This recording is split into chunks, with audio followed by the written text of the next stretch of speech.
এখানে যে প্রাপ্য চ্যাপ্টার তার এন্ট্রিগুলো বলো দেখি। স্যার তুমি এখন 14 নম্বর ট্রাই করবা। ওকে, জি স্যার একবার ব্যালেন্সের ক্ষেত্রে 14 ট্রাই করবা। হ্যাঁ দেখাও, বলো জার্নাল জাবেদাগুলো কি কি হয়।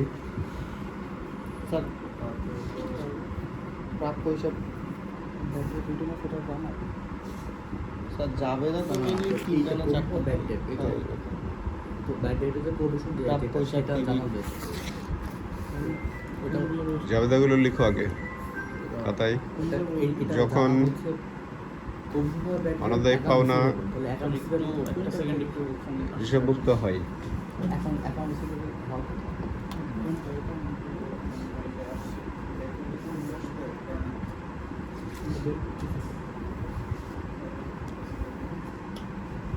এই যে এটা এটা উঠাও, দ্রুত উঠাও।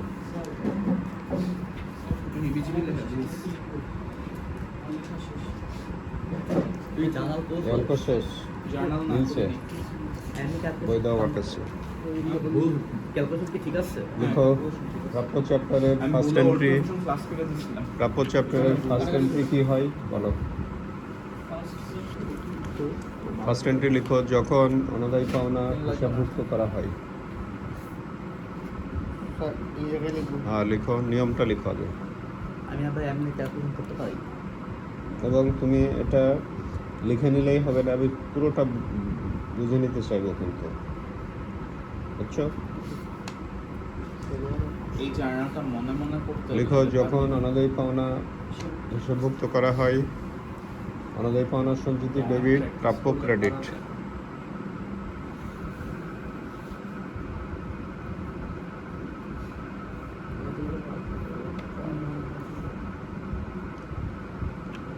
অনাদায়ী পাওনা সঞ্চিতি ডেবিট, প্রাপ্য ক্রেডিট।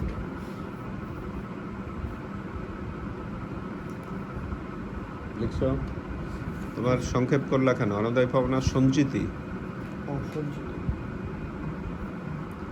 অনাদায়ী পাওনা সঞ্চিতি ডেবিট, প্রাপ্য ক্রেডিট। 2 নম্বর, যখন সমন্বিত অনাদায়ী পাওনা খরচ হিসাবভুক্ত করা হয়।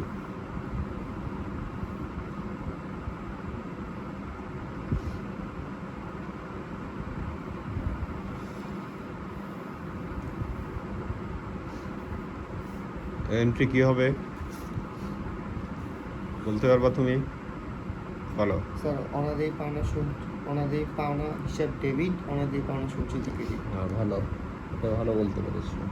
লিখো অনাদায়ী পাওনা খরচ ডেবিট, অনাদায়ী পাওনা সঞ্চিতি ক্রেডিট।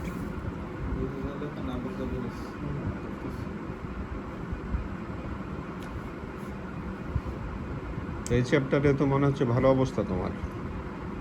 আমি প্র্যাকটিস করছিলাম, এক্সাম্পল ক্রিয়েটিভ এক্সাম্পল যতগুলো ছিল সবগুলো করছি স্যার। অনাদায়ী পাওনা ডেবিট, অনাদায়ী পাওনা সঞ্চিতি ক্রেডিট। তৃতীয় জাবেদা লিখো যখন অনাদায়ী পাওনা খরচ। আপনাকে স্যার তাহলে একটা দেখালাম না যে নোটস রিসিভেবলটা, ওইটা খালি স্কিপ দিছিলাম।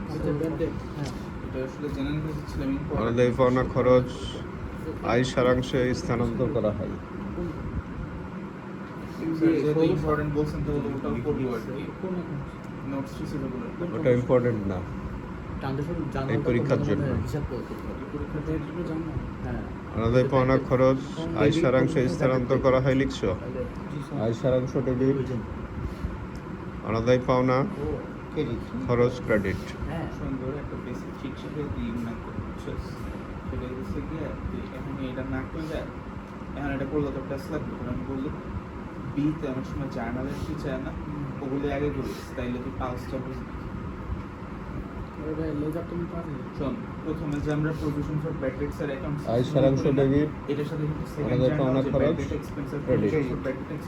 এখন কথা হচ্ছে দ্বিতীয় জাবেদার টাকা প্রশ্নে উল্লেখ থাকে না। এটা কিন্তু লিখো 2 নম্বর জাবেদার পক্ষে টাকার পরিমাণ একদম প্রথমে যেই আমরা প্রভিশন ফর ব্যাড ডেটসটা দিই, এটা কিন্তু এই যে recorded plus unrecorded bad date আছে না, ওইটার জাবেদার পক্ষে টাকার পরিমাণ নিম্নরূপে লিপিবদ্ধ করা হয়।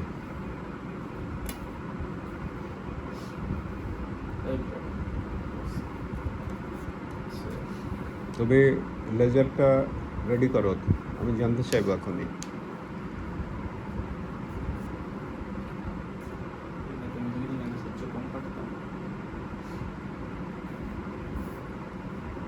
নিম্নরূপে নির্ণয় করা হয় লিখো অনাদায়ী পাওনা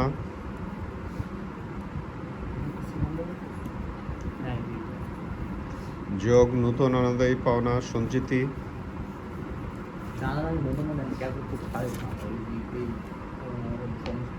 পরীক্ষা ধরা হয় বিকেলে।